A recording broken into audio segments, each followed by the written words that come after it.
Magandang umaga po. Kung makita nyo po, subaybayan nyo po ang aking video dahil nandito po tayo ngayon sa Barangay Mabini po sa Kabundukan. At ito po yung nangyari po, ito ay noong 2007, noong June. Kasagsagan po yan ng prank po na bagyo po. At dito po ay sa Kabundukan po ay noon ay mag-operate po ng mina. At kung inyo po makikita ay ito po yung mga tinambak na mga bato o ito yung mga tinibag nila na mga bato nung unang taon at hindi nila nakuha dahil nagkaroon po dito ng isang malaking dilubyo kasi po nagkaroon dito ng malaking bagyo noong June 2007 at yun nga ang bagyong Frank. At ito pong minimina nila ay isang uri po ito ng minerals po dito sa kabundukan po ng Sibuyan, Romblon at ito'y matatagpuan lamang po sa Barangay Mabini, San Fernando, Romblon. At hindi po nila nakuha ito dahil natakot po sila dahil nag-signal number 4 dito sa aming lugar. At kung inyong makikita ay ang mga bato dito ay mabibigat at magagandang uri po ito ng mga bato.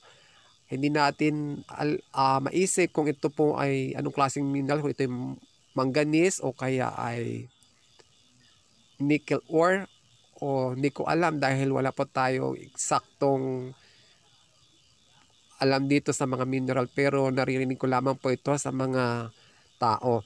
At ayan po yung mga tinambak po nila na mga dahon po ng nyog.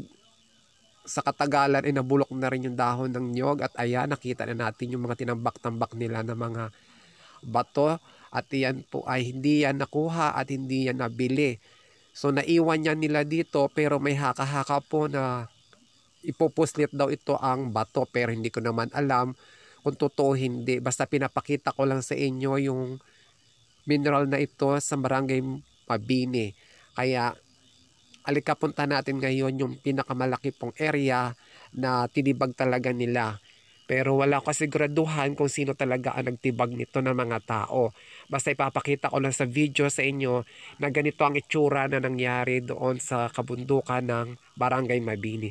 Kung inyong makikita ay patag na po yan at talaga namang walang-wala ng mga tanim. O ayan o, napakalawak yan na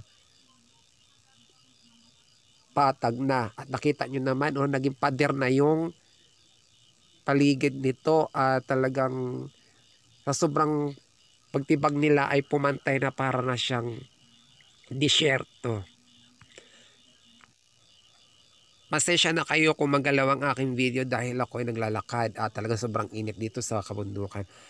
Ayan, nakita ninyo kulay orange na talaga na dark brown pa ang kulay ng ating mga lupa ng ating kabundukan o sa bundok.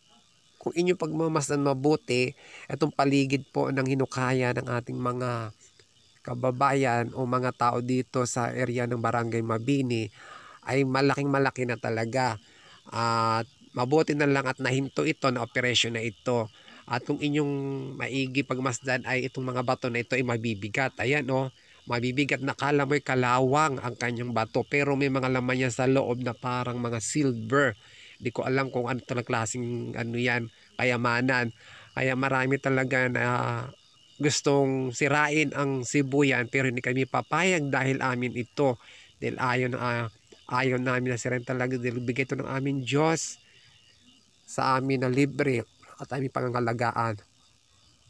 At kung talagang sisirain nila nito ay hindi kami papayag dahil ito ay para sa amin at talagang bigay. Kung inyo pagmamasdan talaga yung mga bato, maiitim tingnan sila na parang kalawang, na parang maputik na hindi ko maintindihan pero kung iyong makikita sa person napakabigat ng isang bato lakalit-liit lang tumitimbang ng ilang kilo ito kaya kung inyong pagmamasdan po ay nandito lang po yan sa Barangay Mabini po sa taas kaya hindi po sila nagwagi dahil hindi po talaga ibinigay po ng aming Diyos ang kalikasan sa ibang mga tao, sa ibang bayan dahil amin lamang po ito at talaga namang hindi kami papayag at ito ay para sa amin. Napakaganda po ng kalikasan po ng Sibuyan, Romblon at sinisira lamang po ng ibang tao.